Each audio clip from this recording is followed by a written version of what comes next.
You're listening to the Becoming a Star podcast, where we interview athletes, coaches, GMs, and others in the sports industry about their career and what it takes to make it to the highest levels. And shot, score!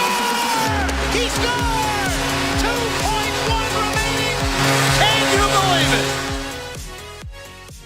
it? We're proud to welcome in our next guest. He has almost 40 years of coaching experience, 3-time world championship gold medalist and 2-time silver medalist, 3-time World Junior Championship gold medalist, WHL champion, NHL assistant coach with the Canucks and Kings, NHL head coach for the Pittsburgh Penguins, and current head coach and general manager for the Portland Winterhawks of the WHL.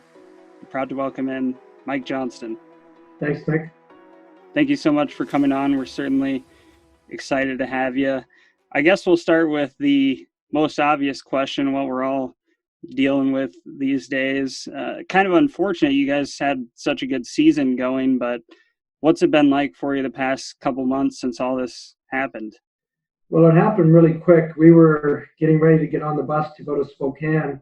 We had 5 games left in our season, and basically over the course of 10 days, we were going to finish our season and then head into the playoffs. And as you mentioned, at that particular point in time, we were in first place in our division and the conference and also the league. And so it would have given us a very good position heading into the playoffs. But we had some tough games left. We had Spokane as a very good team. Everett was chasing us, so they were right on our tails. So it would have been an interesting stretch run. And then when things hit that weekend, I remember we met with our players. We got their schooling all settled and taken care of for our college kids and our high school kids. And then we allowed them to head home to a lot of them to Canada, some in the U.S., some to Europe. And then we thought there was a chance, but then our season was canceled about 3 weeks later. Right. Yeah, I was in the same boat kind of. I was still working for the Omaha Lancers at the time in the USHL, and we were supposed to play at home on the 13th and 14th of March. That Wednesday, I believe the USHL came out with something that said the games were going to be on, and Team USA was making their way down to Omaha, actually got to Omaha, and then they were practicing at a different rink on Thursday morning when the league canceled the season and or at least postponed the season and told them to head back home. So that was a bit rough to come down from Michigan to Omaha, Nebraska, but it all happened so quick. It was really crazy. So are you kind of in limbo right now? Are you getting prepared for next year a little bit sooner than you would have liked, or? Yeah, usually at this time of the year, you welcome playoffs. You're excited about playoffs, and that's what we all play for. The one thing is that when our season was canceled in the Western Hockey League, they moved the Bantam draft up. So it gave us about a 3-week window to work with our scouts, a lot of Zoom calls like this, finalizing our list, and then going into the Bantam draft. So it really gave us some time while we were dealing with the COVID situation and dealing with employment with our offices and everything else that's going on nowadays with businesses, that we had something to focus on. So I really enjoyed that part of it, working with our scouts almost every other day. And I thought in the end, I was really proud of the group of scouts that we had and how they put the list together, how we operated during the draft. We made 11 selections in the Bantam draft, and we made 2 in the U.S. only draft. So we picked 13 players, 2005 born, so young guys that hopefully will play for us in the near future. Right. So speaking of your time in Portland, you've coached some pretty good players: Lucas Spiza, Nino Niederreiter, Ryan Johansson, Seth Jones, Oliver Borgstrand, Matt Dumba, Kiefer Bellows. What do you look for in players, that you draft, and what do you ask of them once they get to your program? Well, the most important thing is and again, I talk about our scouts. Our scouts are spread out through Western Canada and the U.S. So the Western U.S., that's our territory for the Western Hockey League. So we have to have scouts that make sure they see the age group 2005 born this year. They see it in every rink they can see it within their area. And then what we ask them to do is rate them on 4 things. One is skill. So rate their skill on a scale of 1 to 5. Their skating, their compete, and then what I feel for me is the most important is their hockey sense. So those are the 4 areas we ask them to focus on, and that's how we draft in Portland based on that. We don't talk about size very often. We talk about compete, skating, skill, and hockey sense. And really, when we rate that, we get a score out of 20 if you take all 4 of those categories, and then we give our scouts a bonus. They can add 5 points, a scale of 1 to 5, for want. How bad do you want that player? And usually that involves, Nick, character, just something they see in the player. They say, I'd love for that player to be a Portland Winterhawk player. And then it's a score out of 25. Once we get that, we just rank our players, and that's how we make our selections.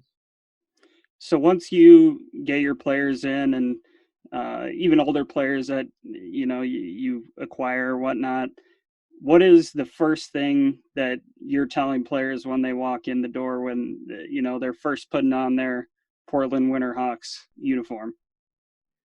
Well, just prior to that, we're a league about 16 and 17-year-old players. We're trying to get the best 16 and 17-year-old players into our league at that age.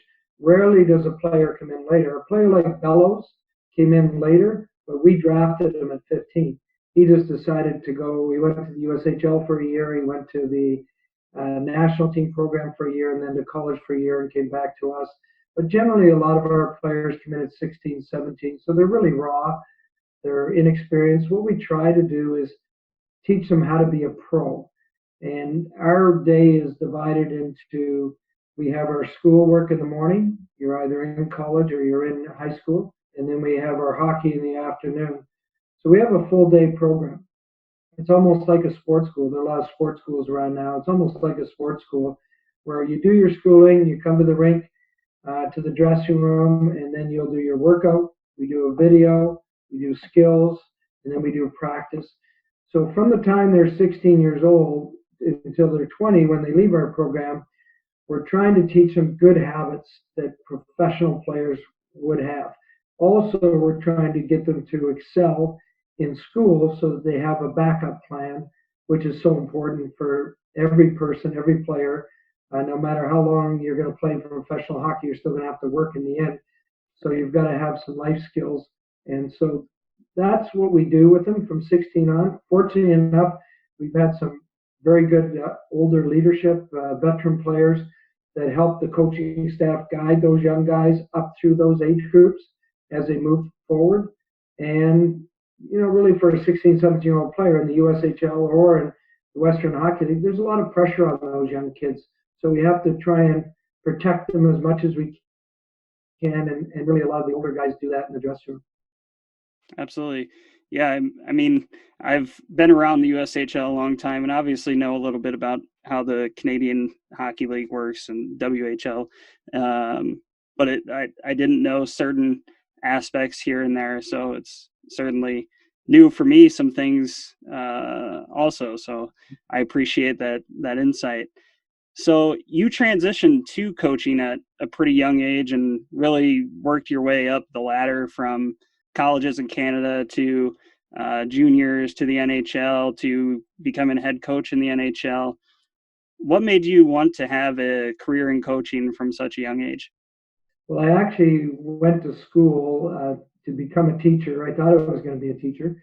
So I played university hockey in Canada at Acadia University in Brandon as I was taking my 2 degrees, and the final one was my education degree so that I could teach. When I graduated, there were very few teaching jobs. And so I was really fortunate that I played for Andy Murray, who became an NHL coach. Dave King was coaching against me, who became an NHL coach.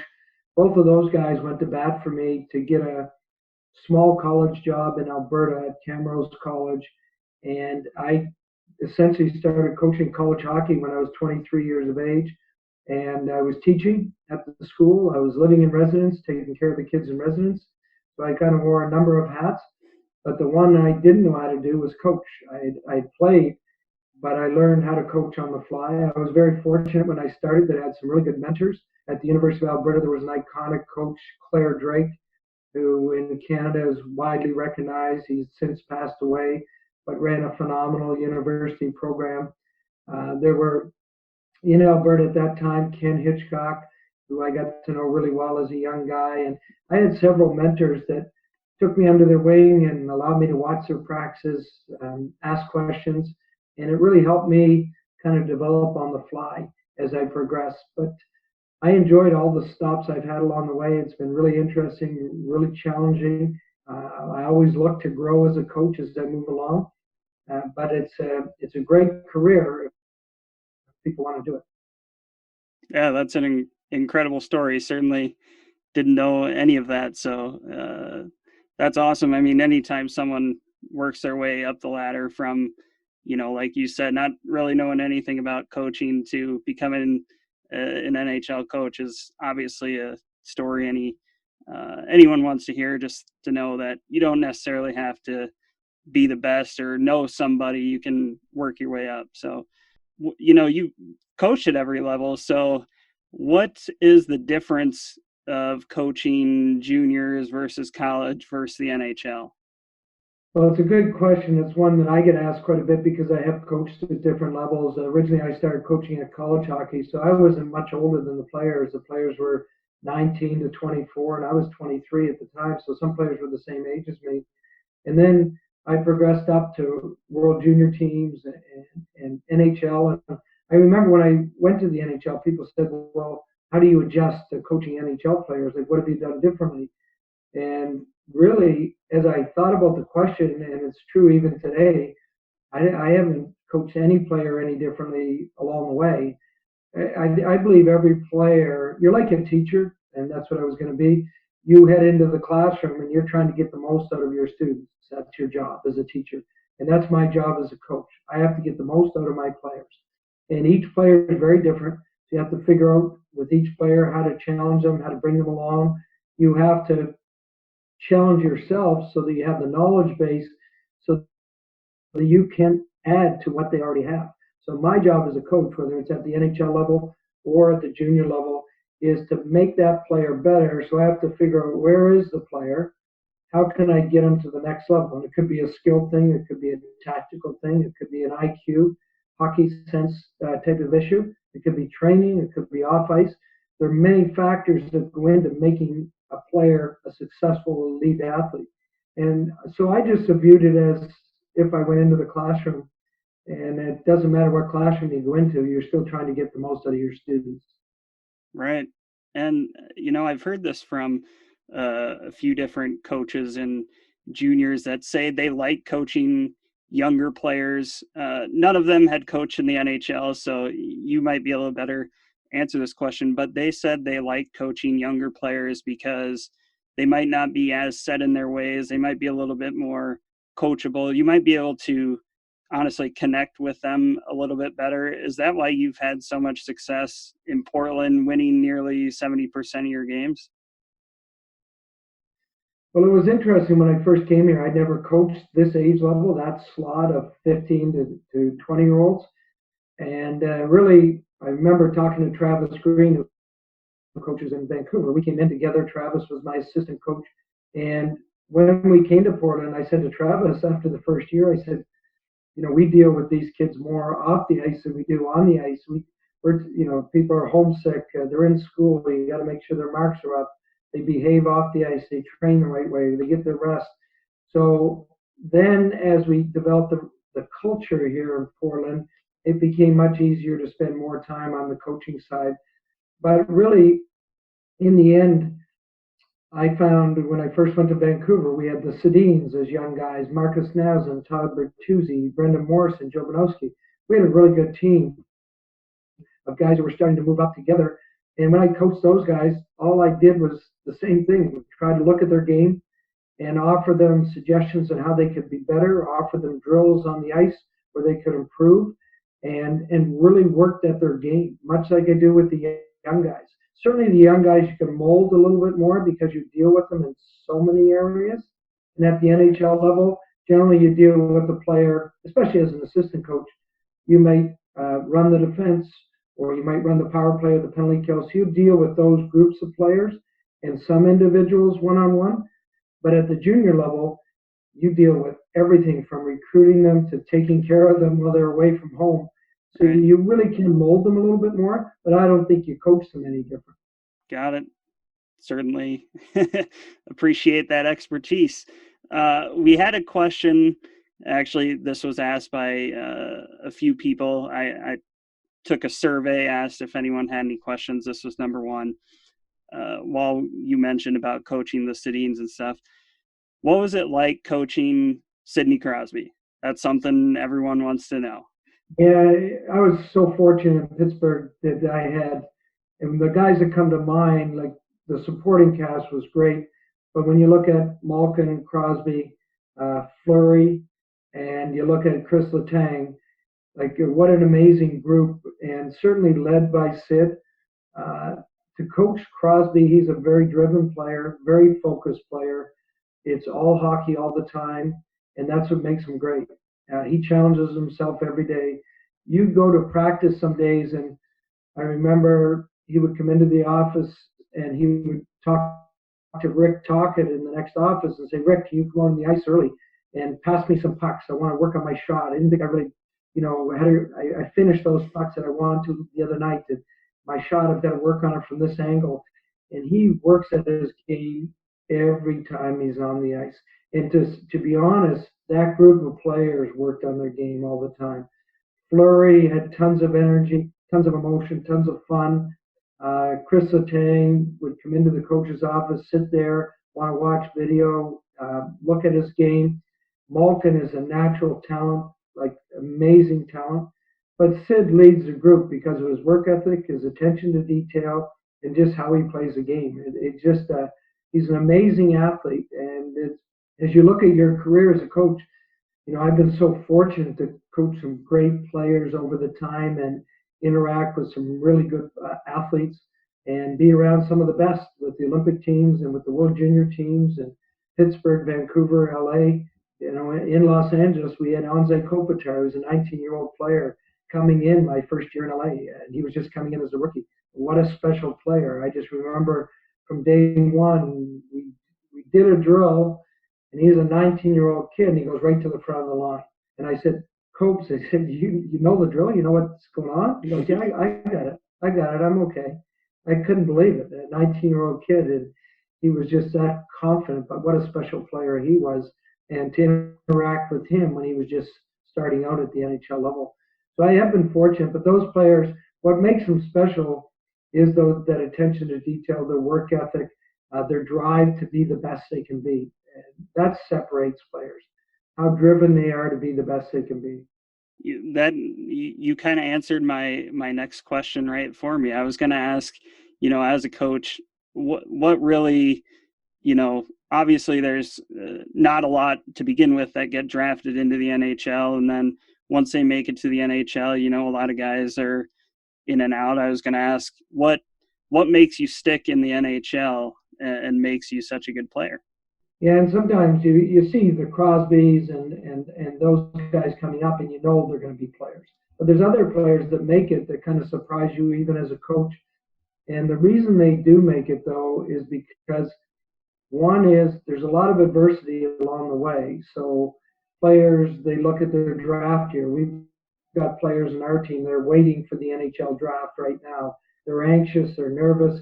Depending on where they get drafted, they feel like, oh, they've done well or they haven't done well. If a player doesn't get drafted, they feel like, oh, I'm not going to go anywhere if I don't get drafted to the Western League, USHL, NHL. I have no chance. But the players that are resilient to bumps along the road, any adversity that comes their way, they focus on one thing, and that's getting better. If they really focus on getting better, they're going to enjoy their time in hockey, wherever that takes them. And they're going to probably get a lot further along than they would if they get hung up on all these issues along the way. And it's surprising enough, we have kids in this recent draft that we did at the Western Hockey League level, 14 turning 15-year-old players that now feel if they weren't drafted, their hockey career is over. Where we have players on our team this year in Portland, we had 7 players out of our 23 players, almost a third of our team, that went through the battle draft and were never drafted. but they're Right. on our team and a good team. And so they just took the attitude they were going to focus on improving, they're going to focus on opportunity and keep pushing and not get hung up on setbacks and other things that are happening to them. And those are the guys that get through and keep going. If you get discouraged along the way and it takes away from your work ethic, takes away from your attention to detail, takes away from your extra practice time, then you're probably not going to make it. Right. And I think that's at every level you see that, like you said, in the USHL. What I was around, a lot of our guys weren't drafted at all either, and I felt like it was those guys who always wanted to come in and prove themselves that really made a difference. And I think you're spot on there. You've had obviously 40 years of experience. What has changed in the game from the time you first started to today, whether it's the game itself or the players or and even aspects like nutrition too? Well, it has changed quite a bit because as I was entering the coaching world, we had assistant coaches at that time, but it was usually part-time guys. So even at the junior level, you would see a head coach and you might have a part-time assistant. In college hockey, it would be the same. Now the resources available to kids nowadays, even when they're young, they have a skating coach, they have a skills coach, they have advice on nutrition and fitness from somebody down the street who works in their community. They play bantam and midget hockey, and they have 2 or 3 coaches on their staff. So the coaching and the opportunity to get expertise as far as help in different areas of the game has changed. The game on the ice has changed, certainly without the red line, with the speed of the game really transitioning into a fast puck movement skill, a hockey IQ type of game. I really like the way the game has gone. I like the way the game is played. We all in the game of hockey want to keep the physical component to the game and the battles and the compete. But if you look at the skill level nowadays, these kids have great skills. They come in with enormous skill level. And now we have to get them to compete and do kind of more of the blue collar things because they do have great skill, but you can't function in this game unless you're going to be a competitive player. You don't have to be big. I always say compete is a choice. Your competitive nature is a choice. If you want to compete, you'll choose to compete. It has nothing to do with size. It has a little bit to do with strength, but not a lot to do with size. Right. Have you changed your way of coaching in the last 40 years? I mean, in what ways have you adapted to the changes of the game over that time? Well, I've been a student of the game, and since day one, I have always tried to attend a coaching clinic in the summer. Oftentimes in the last several years, I speak at clinics, but I'll stay and I'll watch different presentations. I'll go online and look at presentations. I'll talk to other coaches about what they're doing, what new things have they tried. And so I can connect with coaches at the NHL level, junior level, college level, just to try and grow my game. The other thing I've done, Nick, is I branched out. I'm a big football guy. So when I came to Oregon, I went down with the Oregon Ducks and went to their training facility, watched them practice, watched them train. In Pittsburgh, I went out with the Steelers to watch what they did on the field for practice, training, what their dressing room was like. Just little details so that I can grow as a coach. And when I come back every season, I feel no matter if it's a new team or it's an older team, I have to have something that's new about the way we're going to do things. And not that we change the way we do things, but it's just maybe it's a new drill. Maybe we always have a new slogan or a new focus for the year. But it can be something, a little twist to the year that's going to be new, that we're trying to push the envelope, we're trying to stay on top of things in off-ice training, on-ice training, skill development. Whatever it happens to be, our coaching staff has to get better every year. So maybe I'm asking a little bit too soon, since you came off such a good year of sort of unfinished business per se this past year. Do you have a slogan in mind for next year for those guys that may not have been able to finish the job this year? Not yet, but we're talking about it. What we do at the end of every season is we give our staff about 2 or 3 weeks to take a look at the season in their area and every area we touch. So billets, schooling, off ice, nutrition, travel, practice, games, meetings. And then we take a look at each area and we say, how can we be better? What can we try different? What can we do for next season? And then we kind of set an agenda for the summer, and we all work in our area to try and deliver that for August once we start our training camp. We usually throw out some slogans as we move along. Everybody knows that we need a new theme, a new slogan for every season, and it has to be applicable to the time, to the group, and maybe it will be unfinished business for next season. Awesome. You'll have to let me know. So I'm curious, kind of on a personal note, working in the USHL, how many people are on your staff from the business and hockey side? Yeah, well, on the hockey side, we have a strength and conditioning coach who's also our trainer. We have an equipment manager, and we have 2 coaches with myself. So myself and 2 other coaches. So we don't have a big staff. Andy Moog, most people in the hockey world would know, is a great goaltender with the Oilers in their heyday. He is our goaltending coach, but he'll come in one week a month. And we have Lisa Hollenbach is my administrative assistant who covers off a lot of things. And then on the hockey side, the only other people we have are our scouts. So our scouts are a lot of part-time scouts that work in their community, their area, but also definitely have other jobs. On the business side, we have a large ticket selling department because we're in a big city like Portland. We have a facility of 10,000 seats here, and right beside it, we have 18,000 seats with the NBA facility.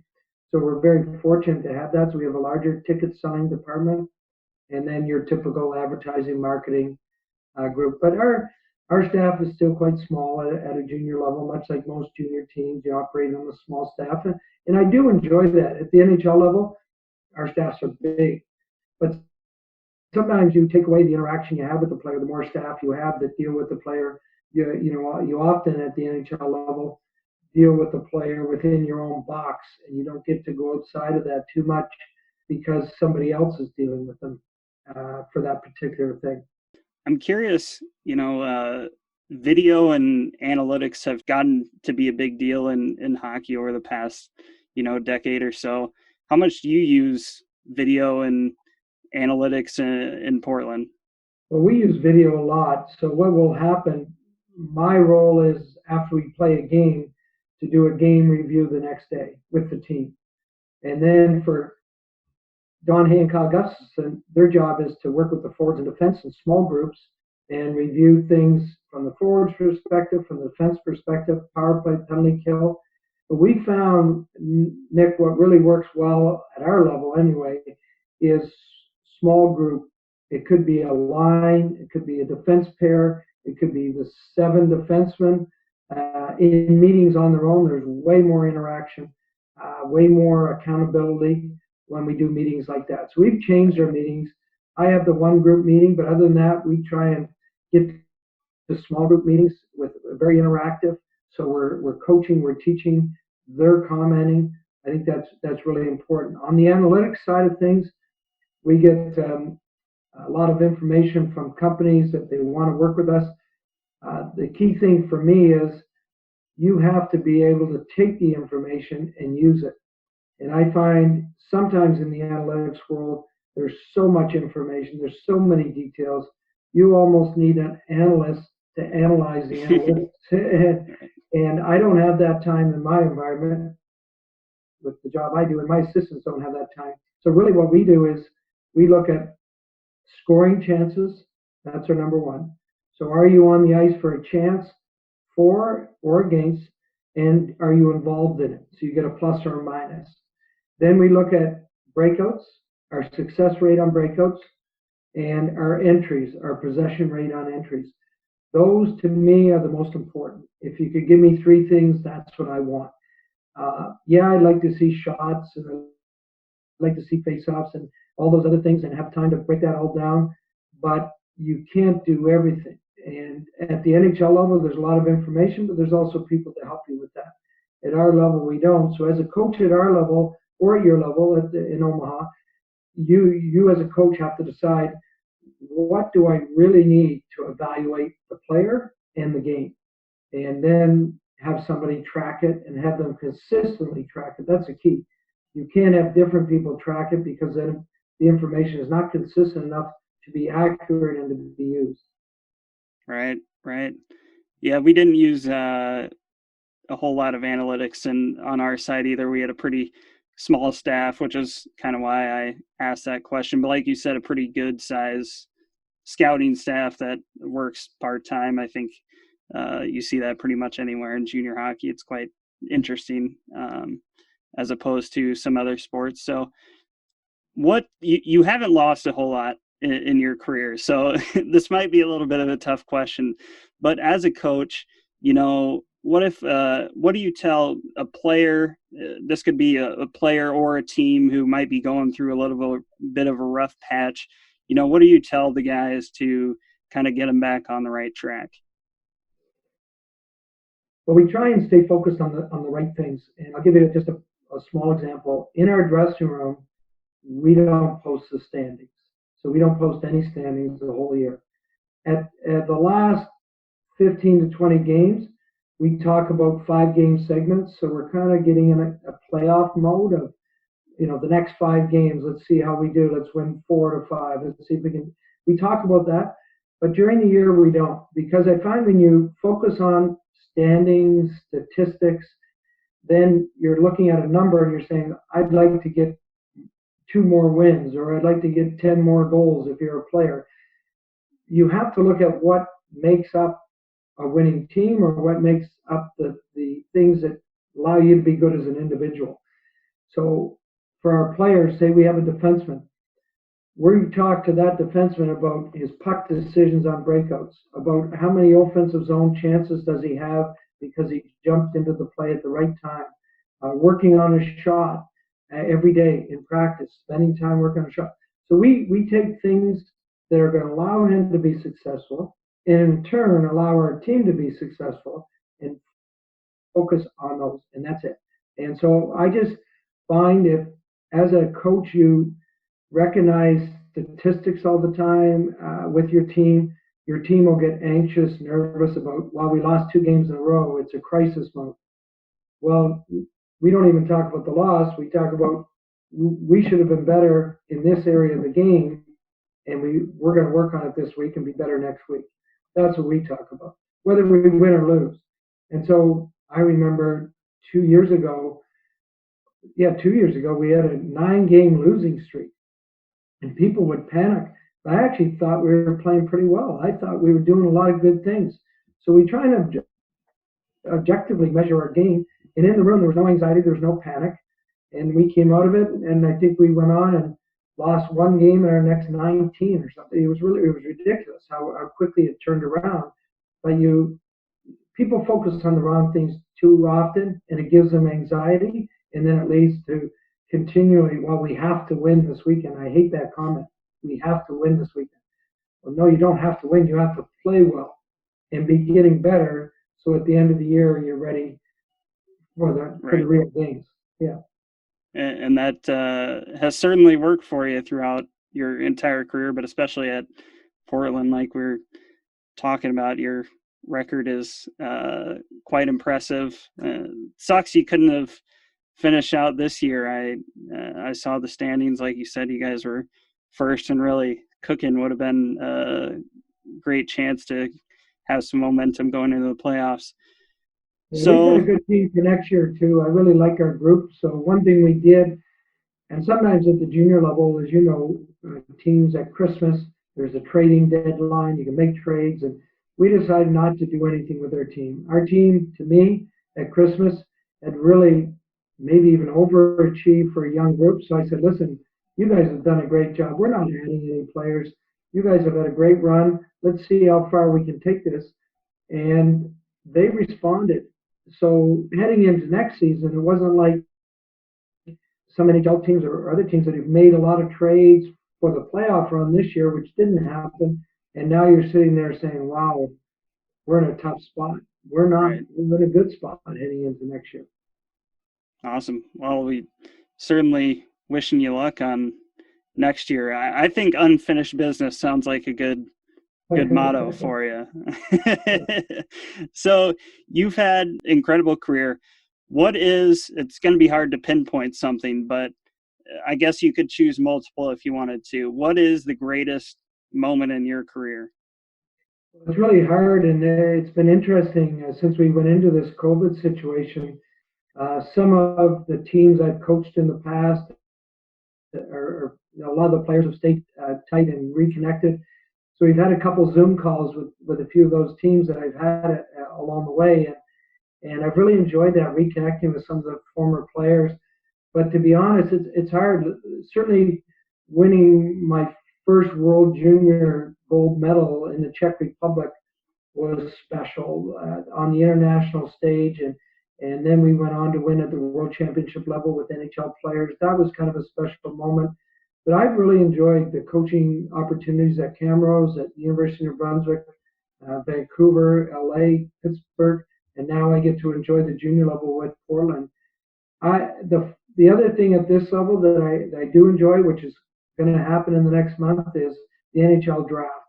When I see a Portland Winterhawks player get drafted and get signed to the NHL and have an opportunity to live their dream of being an NHL player, that's exciting. That's rewarding. I'm like a parent.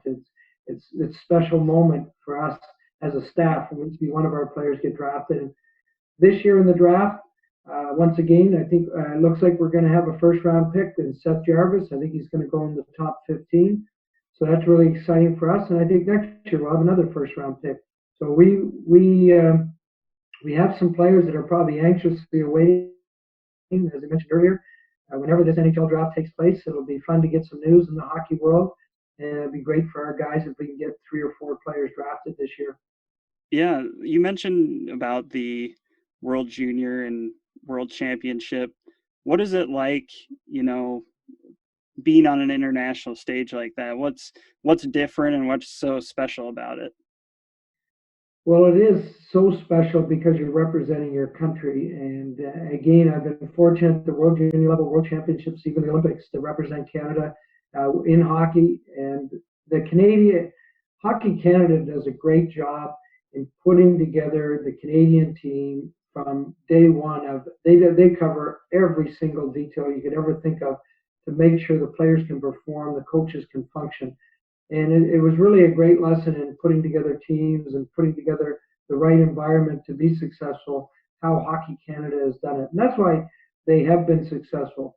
They really pay attention to the details. But to coach the best players in the world it's special. Like, it's just, I'm a kid from Nova Scotia, grew up there, and that was before Crosby and McKinnon. But I grew up about a mile from where they grew up, and very few players come out of Nova Scotia. And so to think that I would have a chance to coach in the NHL, have a chance to coach some of the best players in the world, it's special. It's just it's a unique opportunity, and you're representing your country while doing it. Right. I think that's a lot of our dreams. As I think even more so as kids, you watch more of the Olympics than major sports, and you always want to represent your home country. So that's incredible that you've gotten to do so many times over again and been successful at it too. I'm sure. What's it like getting a gold medal put around your neck? Well, I tell you, those tournaments are really unique because we'll take the World Championships. So you get the NHL players at the end of the NHL season, the teams that don't make the playoffs and the teams that get beat out in the first round. You select your players, you go to the World Championships. It's a 3 to 4 week tournament by the time they come there and we get the exhibition. So you're together for 4 weeks. But the highs and the lows and everything that happens, it's almost like a full season. And then to win even a game with the Canadian flag rising up to the rafters and the anthem being played, like, those are incredible moments. And then when you win the championship with that happening, it's just one of those once in a lifetime, you think, experiences to go through. and it's something you can never, you look at, I have some pictures in my office here still of the World Championship teams, and one of them behind me on the side when we won the silver in Quebec City. So those are just unique opportunities to represent your country. Any athlete or coach or staff that ever gets to do it, those are great opportunities. That kind of made me think of something, seeing the stuff you have in the background and talking about Hockey Canada. What's the best atmosphere you've ever played in? Because I mean, obviously the World Championship and World Junior is such a big stage, especially if you're playing at home in Canada, but you also played or coached in the Stanley Cup playoffs too. So what's the best atmosphere you've ever been in? Well, I think for a Canadian, it is when I first with the NHL, when I first went to Toronto, that was special. I was always a Toronto Maple Leaf fan growing up. And when I coached first, it wasn't in the old Maple Leaf Gardens, it was in the Air Canada Centre, but it's still very special. And Montreal, coaching in Toronto and Montreal. And then eventually I got to do it as a head coach. So those were very, very special moments for a person that followed the NHL as a kid and dreamed of playing in the NHL or the opportunity to get to the NHL. But the World Championships, the one thing that they have, and 90% of them that I've been involved have all been in Europe, the atmosphere in those buildings when the fans, they sing, they chant. I go to an MLS soccer game here in Portland, and it's the same atmosphere. They beat the drums, they sing, they chant. It is amazing, that environment to be in it, to hear the fans and how engaged they are in the game. And so at the World Championship level, it's very unique that way because it's just so different than North American fans, where North American fans, they're engaged in the game, but they still watch the game. So they step back and they watch the game. The European fans are fully engaged in the game. Whatever's going on, they're singing, they're chanting, they're beating the drums. And that's kind of a neat atmosphere. Right. I thought of some while you were talking about that.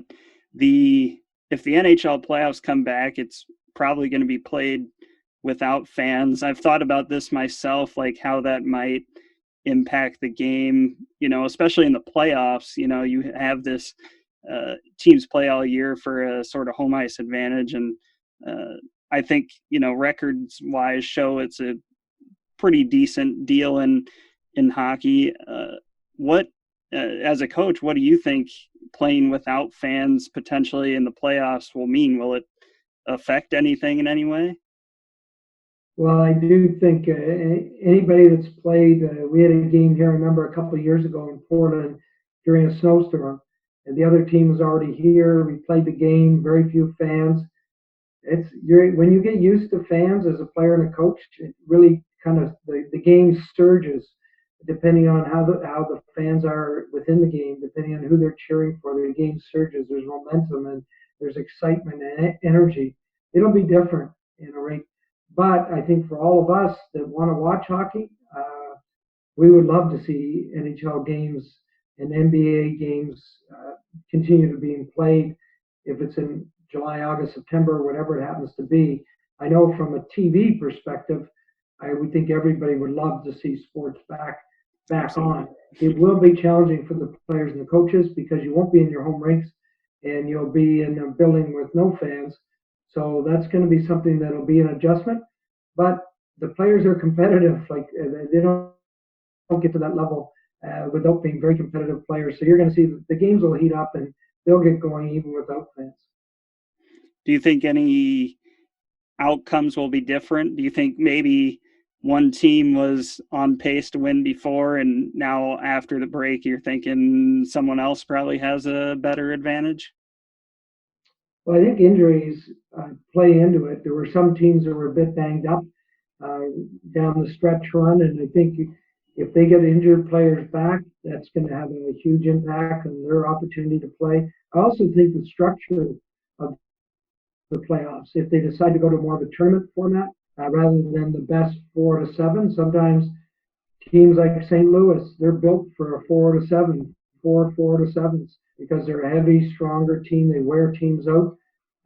that may impact the Stanley Cup playoffs, depending on how they decide to go about it, if it's a tournament format or if it is a series. Right. What are you hoping for? What would you rather have? Obviously, you said it's different depending on the team, but if you're a coach and you were the guy to decide today, what would your choice be? I like a series myself. I really like a series because from a coaching perspective, you're always adjusting, adapting through the series. You're making changes, maneuvers, and I find that's really exciting. Sometimes in a tournament format, like the World Championships, it's a one-off game. You win, you lose. So it could be a bad night for you, and now you're done just on a bad night or a bad bounce or something like that. In a series, generally the best team wins over a series. Right. I'm certainly hoping for the same. I think series also means more hockey, so I'll take that anytime. So I certainly appreciate your time. I have one last question for you, kind of on the youth hockey note, question for youth hockey players. What is your advice as a coach who's coached every single level? What is your advice to younger kids who are trying to make it to juniors, to college, to pros? Yeah, what I would suggest, and I tell this to a lot of young kids and their parents, is take an age at 21, and that should be your focus. When you're 21, I want to be the best player I can be at 21. It's not at 10 years old, and if I'm not the best player on my team at 10, well, I might as well quit hockey. I might as well do something else. If you love the game of hockey and truly love it, stay in it, play, train, work, set your goals, move ahead as far as progressing to the next level, and then see where you're at when you're 21. Maybe it'll end up being a good college career. Maybe it'll be a Western hockey career that leads to the American League, and maybe it'll lead to the NHL. But again, you'll enjoy it along the way. The other area for me that I worry with young kids is they spend so much time in small area skill sessions that they don't understand the game as well. I like creative play. I like creative games. I like competitive games where players have to think, they have to compete. Anytime you can get on the ice and play 3-on-3, even cross ice, where it's competitive, you have to think, you have to make plays quick. I think that's really beneficial rather than going around pylons, stick handling, and doing a lot of nice moves and you look perfect. But then you get in a game and people react differently in a game. So I just think more game-like competitive drills coaches need to use, and young players need to get into that environment as much as they can in the off season so that they can improve their thinking and their skills on the fly when they're interacting with tight spaces. In the soccer world, they do that all the time. They take young kids, they put them on a smaller field, tighter condensed space, and now you have to work on your skills in a tighter, quicker decision. And that's where I think hockey needs to go. What are some of the intangible things that athletes should work on? You could say some are not always acquired. Some people are just naturally born leaders, I think, and maybe it comes a little easier to them. But what are some of the intangible things you look for and you would try to teach that could really translate to any sport? Well, I think a strong work ethic, is that teachable? I think it is. If you create the right environment and your group demands that everybody competes really hard and works hard, then it pushes everybody to be better. So I think understanding what a strong work ethic is really important. And I think the intangibles are how you carry yourself as an athlete, how you react to adversity. I think those are intangibles that you develop, and you develop it by the example of the people around you. And in the sporting world, we're all going to have experience challenges. And then how do we personally handle it? Do we get down? Do we get upset? Or do we say, hey, this is a great challenge. Like, we've got a little bit of adversity here. This is a nice little challenge. And get excited, get motivated. So I think those are good life skills. We always look at life skills with our young kids. What life skills are we teaching them? And how's it going to translate for them when they get out in the real world, whether it's the sporting world or just in general in work or their careers? I couldn't have said it any better myself. Coach Johnston, I certainly appreciate your time and expertise. I couldn't have asked for anyone better to answer these questions for us today. Well, thanks, Nick. I appreciate it. Take care. You too. Thank you so much.